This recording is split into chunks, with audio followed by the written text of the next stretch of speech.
Everyone, I really struggled with the video notes through D2L, so I opted out for YouTube, and I hope everyone's okay with that because I wasn't fighting with it this week. We're starting off with what is a classroom management plan.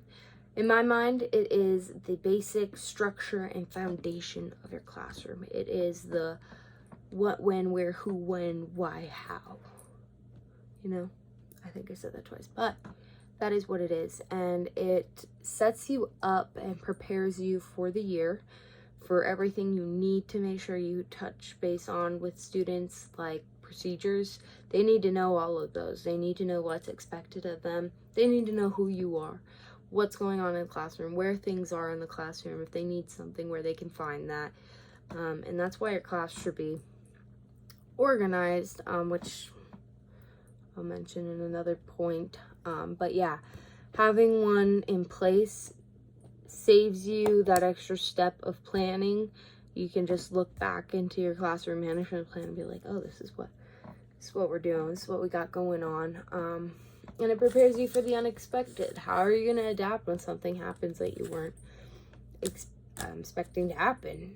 What, like a natural disaster, what do the students need to do? Like, how do you teach them that procedure if something goes wrong? You know, there's so many what ifs. So having a classroom management plan in place before that will ease the stresses of the potential what ifs, because you have most of it mapped out in your classroom management plan.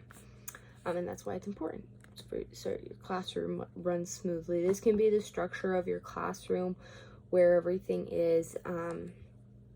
In my mind, I'm seeing that it's more of a mental thing in schools nowadays to have your classroom management plan, like not only the spacing of the desks, but if they aren't able to sit at their desks, they have to come to carpet, like that. If they aren't able to keep their hands out of their desk, or someone's cutting up their thing, they have to move their desk around. Having that in place, that's what happens if you do this. Once you can sit at your desk and listen and not mess with stuff, then you don't have to sit at the carpet and your backs don't have to hurt, you know? So you kind of propose that to them and let them know that if you do this, then this is going to happen. But if you do this, then you get to graduate to this, and kind of use it to an advantage too. Which is where kind of management comes in.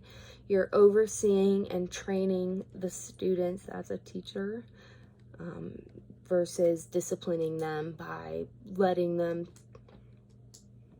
figure it out, kind of.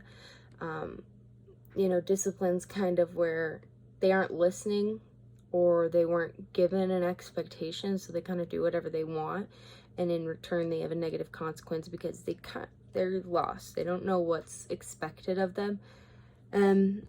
Although this isn't true for everyone, because I do view students in the classroom that intentionally misbehave, and they are told consistently what their task is, what their job is at school, and they just refuse to comply. And at this point, I don't see any discipline with them. I see a walk and talk, a 5-minute timeout with a principal, a para counselor, you know, phone calls and messages sent home and no return or any cooperation. So it's very hard to see, you know, nothing come of it and no discipline be enacted, really. You know, in our minds, what we think discipline is, for students that misbehave, you know, mom and dad are going to give you a spanking or something. You don't see a lot more gentle approaches, and that's totally fine. I just think that the students who refuse, in that case, to listen and be a part of the classroom and follow the procedures, you know, they are getting discipline that's meant for students that have mild behavioral issues. They won't, you know, like won't raise their hand, and they can't stop, Miss Teacher, you know. So yeah, discipline, it gets a negative consequence, and by managing your classroom, you shouldn't have to have those negative consequences because everyone knows what's expected of them. And then, yeah, preparing a space. I really like this question because it kind of made me think of a sidetrack, like, psychology thing, with, like, visuals and being in a space, what if it's clean or if it's messy. I have some friends who kind of grew up in a family of, hoarding. They had parents who hoarded, or grandpa, grandma, and it just gave them this feeling of anxiety. A lot of the times they felt like suffocated. They felt unable to kind of be at ease because there's so much around them. They felt overlooked by mom and dad. So when they went home, they didn't necessarily have that extra time to learn and everything. So when they come to your classroom, if you have a class that's so unorganized, things are everywhere, you don't know where anything's at, you might have those students that are just triggered and they're like, I can't learn anything when your place looks like this, man. Like, I need organization. And I'm not talking like you got papers all over your desk and you got wrappers on the floor.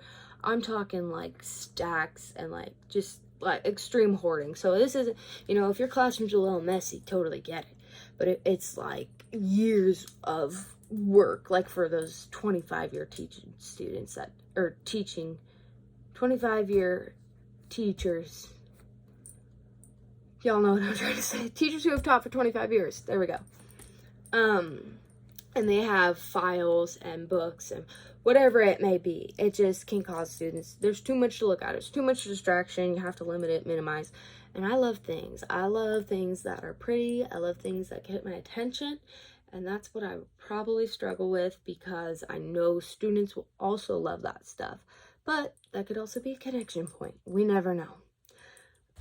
So yeah, that organizing your space into an area where students feel comfortable, they feel like they're able to move around, they don't feel constricted, they don't feel like it's hostile, they don't feel bored, they don't feel like they're in a mental institution. I know that was one that when I come to the college schools, they're just kind of bleak, they all look the same. It's very much so giving community college, and that's lovely. They're lovely rooms, but they're just so bland that I'm like, does anyone live here? So that's the only sad part about college classrooms, but that's why elementary classrooms are so awesome, is that you get to decorate them.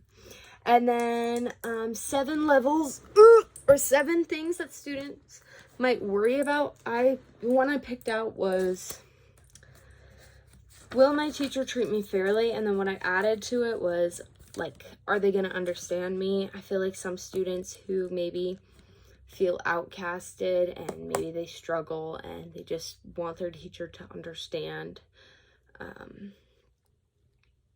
And some, like, for me, I have to be open-minded now. I grew up in a very conservative, kind of narrow-minded household, so kind of opening myself up to these things, I can't be that way around students who have been exposed to so much and maybe feel X, Y, Z. I have to listen to them, and even if I don't agree, I just have to take that time to listen to them, to hear them, and be like, okay, cool. One of my other instructors, I think everyone has her sophomore, she kind of told us that you just have to ask that student to be patient with you almost while you learn how to understand that student. So that's the one I picked and added, and I know you didn't have to pick one, but I just did to kind of correlate another thought off of it. And then back to the one I just said about creating that space is also, you can maintain boundaries. The desks are your personal bubbles. We don't touch people's desks. We don't touch people. That's a great way to like set social skills. And it's probably like a kinder level personal space and everything. But also, if your classroom as a whole can be that space for a student to condone a thought or contribute, whatever it is, you want to be able to have some way to provide that. And I was kind of stemming off of this. Oh, because, sorry, this goes into my introduction, is in my classroom, all my students, I would like to consider them my royal subjects, prince and princesses, dukes and duchesses. Good thing, brain. And I am the queen of the room, the classel, if you will. And so with that, I can base some rules of the classel with the students, and you know, what do my royal subjects need in this classroom to feel safe, or what should we, our door, how do we, I don't know, things like that kind of incorporate students and the fact that they are a part of the classroom. They aren't just a student at the school. This is our classroom. This is our second home. So the queen of the classel is my thought to kind of create a safe space. And that's in the works. It was a thought. And then introducing myself. I kind of get that scary, shy self when I'm with adults, but when I'm with kids, I have kind of how my persona is right now. I'm fairly loud. I'm able to speak. I get a little shaky because I'm like, oh my gosh, they're looking at me. But I'm pretty goofy and pretty loving, so I feel like kids will kind of catch that energy when I walk in. So I'd probably, after everyone has entered and sat down in their seats, I would start by saying hello. My name is Miss Flamond, and I'm so excited to be here with you all today and for the rest of the year. I would check to make sure everyone's in the right class. I would continue with, today we have some important things to learn, like who is everyone? And some of them might know each other from previous years, and we just take 3 seconds to look around, to see if there's anyone we know, and then we raise our hand to say who we know. And then with that, I will explain that I am the queen of the castle and who I am. And I probably have a slideshow with a couple pictures and such, just describing who I am, giving them some favorites, and then what we're going to do and what I'm excited for this year. And then in turn, we would share one thing if we have a pet, or the one food we loved, or both. I probably wouldn't give them that many options if they're littles, but to do one or the other, I'd probably just give them one. Be like, tell me your favorite food. But that's pretty much how I'd introduce myself, using a PowerPoint and being myself. I might sing. I really love to sing, so you never know. That might pop out. And yeah, that's pretty much it. That is how I would introduce myself. Just walking in there, talking to them. Thanks, guys.